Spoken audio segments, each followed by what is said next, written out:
Hello and welcome. I'm Gargi Rawat and you're watching me on youtube.com/NDTV. This is the site to go to for all NDTV's videos and many of our shows. Now, every day we ask you about the top stories and we give you the pick of the day. And today, the stories that we gave as pick of the day and for you to vote on and tell us which stories are the ones you're most interested in. And the top of the list, Citizenship Amendment Bill cleared in the Lok Sabha by 311 votes versus 80. So that clearly is the top story that you all are interested in. You also have the government to clear Rajya Sabha test tomorrow. The government has already listed the bill in the Rajya Sabha tomorrow, and it does seem that according to the way the numbers stack up, according to the parties that are supporting the bill, that the government does have a simple majority in the Rajya Sabha to clear this bill.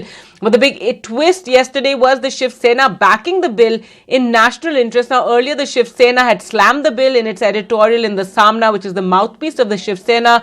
But in the surprise, of course, you can never know for sure what the Shiv Sena is going to do. But in a surprise in the evening, when the voting finally took place at midnight, the Shiv Sena backed the bill and told NDTV that it was in national interest. The other story that is in our top 5 is Invisible Lives, Faceless in Delhi. And this is about the fire that broke out in North Delhi in a factory in a residential area in which 43 people lost their lives. And it's now emerged that there were many child laborers among the people who died. So that has been one of those dirty or shameful secrets of the capital city, in which we have many children working in such factories. So that is another facet of the entire tragedy that has emerged.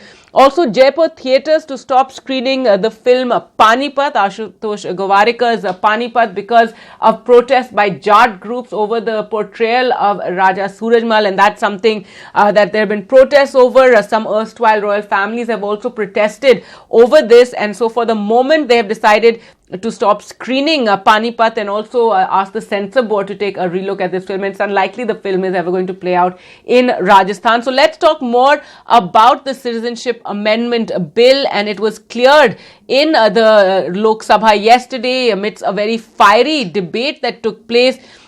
And in fact, initially there were the opposition members even protested against the introduction of the bill. They say it goes against the constitution because it has discrimination against a particular religion, and that goes against the constitution that says all religions are equal and all people are equal. But the government arguing and the Home Minister arguing in the Lok Sabha that it does not go against the constitution at all, and he said it's not even 0.001% against India's minorities. Amit Shah also questioning the Congress's right to describe the bill as discriminatory. He said when the very party that divided India on the grounds of religion during the 1947 partition, though the Congress has hit back over this, saying the partition, the Congress never had a choice, and that they at that time also did not recognize the two-nation theory. Now, so the bill, remember, to give you details of the bill, it seeks to make it easier for non-Muslims from Pakistan, Bangladesh and Afghanistan to become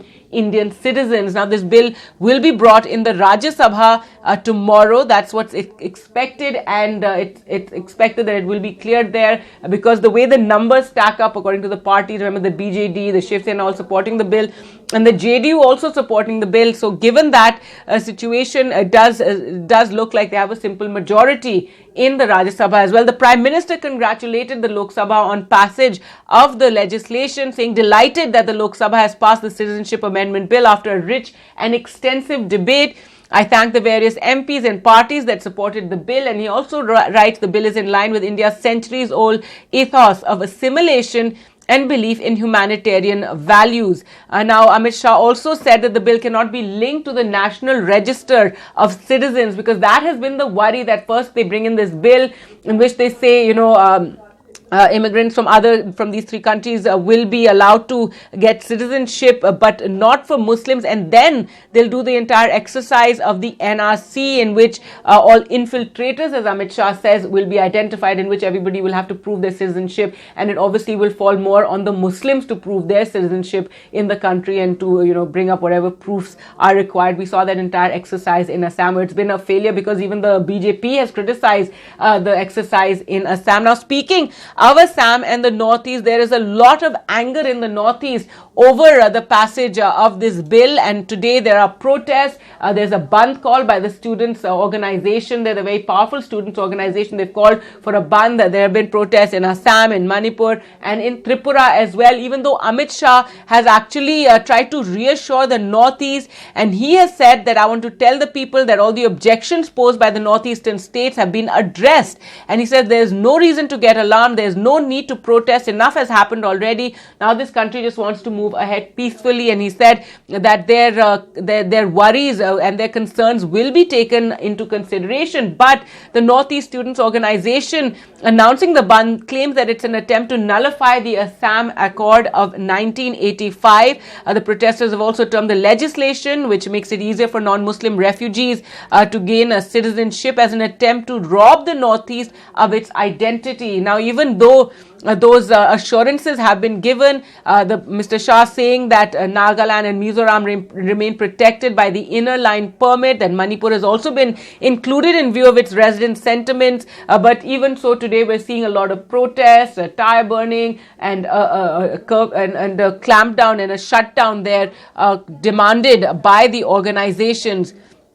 Now, the Shiv Sena, that has been the surprise, that the Shiv Sena's flip-flop, as I referred to it earlier, that earlier it did criticize the Citizenship Amendment Bill in its mouthpiece, the Samna, in which it talked about it could lead to an invisible partition of India, that it's, dividing India on religion, Hindu-Muslim, etc., etc. But at the end of the day, the Shiv Sena actually supporting the government and, voted in favor of the bill being passed. And it's Sena MP Arvind Sawant told NDTV's Sunil Prabhu, when he persisted and questioned him that how come you voted in favor of the bill, he says we support the bill in the interest of the nation. And when asked about what this means given its alliance with the Congress and the NCP, which is opposed to the bill, he said, well, the common minimum program is only applicable in Maharashtra. That only applies to Maharashtra. So the Shiv Sena and its only MP there, they're supporting the government on the Citizenship Amendment Bill. The Parliamentary Affairs Minister Prahlad Joshi, when in an interview to NDTV, also said that he welcomes and he's thankful to the Shiv Sena giving its support at the 11th hour, that they have realized that it is in the best interest of the nation that they have supported it. And now the other twist has been that JDU leader Prashant Kishore has expressed disappointment in his party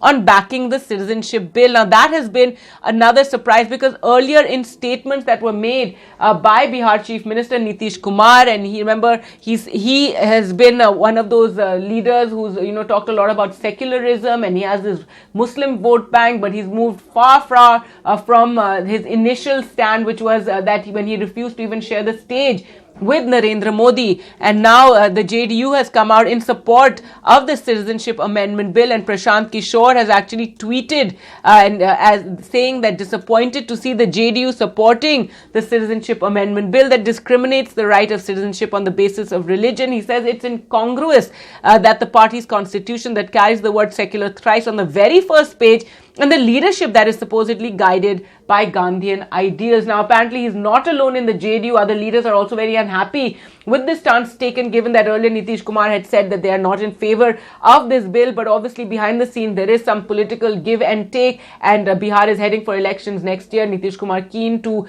retain, his position as the leader of this alliance between the JDU and the BJP, and obviously get a bigger share of the pie when it comes to the division of seats in Bihar. So obviously, there's some sort of give and take there, but Prashant Kishore there coming out very, very strongly against the Citizenship Amendment Bill and talking about his disappointment with his party over it.